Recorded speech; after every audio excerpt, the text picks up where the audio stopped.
ಯುವ ನಿಧಿ ಯೋಜನೆಯ ಮತ್ತೊಂದು ಅಪ್ಡೇಟ್ಗೆ ಎಲ್ಲರಿಗೂ ಸ್ವಾಗತ. ನಾನು ನಿಮ್ಮ ಪ್ರೀತಿಯ ಶಿವು.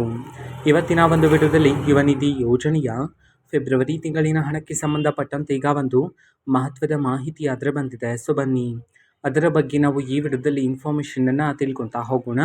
ಸೊ ವಿಡಿಯೋವನ್ನು ಸ್ಟಾರ್ಟ್ ಮಾಡ್ತೀನಿ. ಅದಕ್ಕಿಂತ ಮೊದಲು ನೀವಿನ್ನೂ ನಮ್ಮ ಚಾನಲ್ಗೆ ಸಬ್ಸ್ಕ್ರೈಬ್ ಮಾಡದೇ ಇದ್ರೆ ಈ ಕೂಡಲೇ ಚಾನಲ್ಗೆ ಸಬ್ಸ್ಕ್ರೈಬ್ ಮಾಡ್ಕೊಳ್ಳಿ ಮತ್ತು ಲೈಕ್ ಮಾಡಿ. ಸೊ ಈಗ ನಾವು ಇನ್ಫಾರ್ಮೇಷನನ್ನು ತಿಳ್ಕೊತಾ ಹೋಗೋಣ. ಸೊ ನೋಡಿ, ಇವತ್ತು ಅಂತಂದರೆ ದಿನಾಂಕ 3/5/2026 ಇವತ್ತು ಯುವ ನಿಧಿ ಯೋಜನೆಯ ಫೆಬ್ರವರಿ ತಿಂಗಳಿನ ಹಣವನ್ನು ಈಗಾಗಲೇ ಬಿಡುಗಡೆ ಮಾಡಲಾಗಿದೆ. ಎಷ್ಟು ಸಾವಿರ ಜನ ವಿದ್ಯಾರ್ಥಿಗಳಾದರೆ ಇವತ್ತು ಯುವ ನಿಧಿ ಯೋಜನೆಯ ಫೆಬ್ರವರಿ ತಿಂಗಳಿನ ಹಣವನ್ನು ರಿಸೀವ್ ಮಾಡಿಕೊಳ್ಳಲಾಗಿದೆ. ಈ ಒಂದು ಮಾಹಿತಿಯನ್ನು ಈಗಷ್ಟೇ ತಿಳಿಸಿರ್ತಕ್ಕಂಥದ್ದು. ಅದನ್ನು ನಾವು ತಿಳ್ಕೊಳೋದಾದರೆ ಇವತ್ತು ಕರ್ನಾಟಕದಲ್ಲಿರ್ತಕ್ಕಂತಹ 6,800 ವಿದ್ಯಾರ್ಥಿಗಳಾದರೆ ಇವತ್ತು ಯುವ ನಿಧಿ ಯೋಜನೆಯ ಫೆಬ್ರವರಿ ತಿಂಗಳಿನ ಹಣವನ್ನು ಇವತ್ತು ರಿಸೀವ್ ಮಾಡಿಕೊಳ್ಳಲಾಗಿದೆ ಅಂತ ಹೇಳಿ ಇದೀಗ ಮಾಹಿತಿಯನ್ನು ತಿಳಿಸಿರ್ತಕ್ಕಂಥದ್ದು.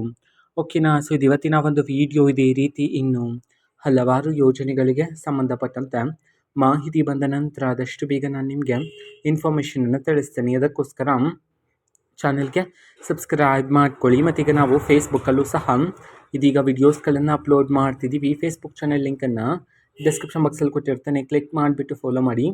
ಓಕೆನಾ. So thank you. ಬಾಯ್.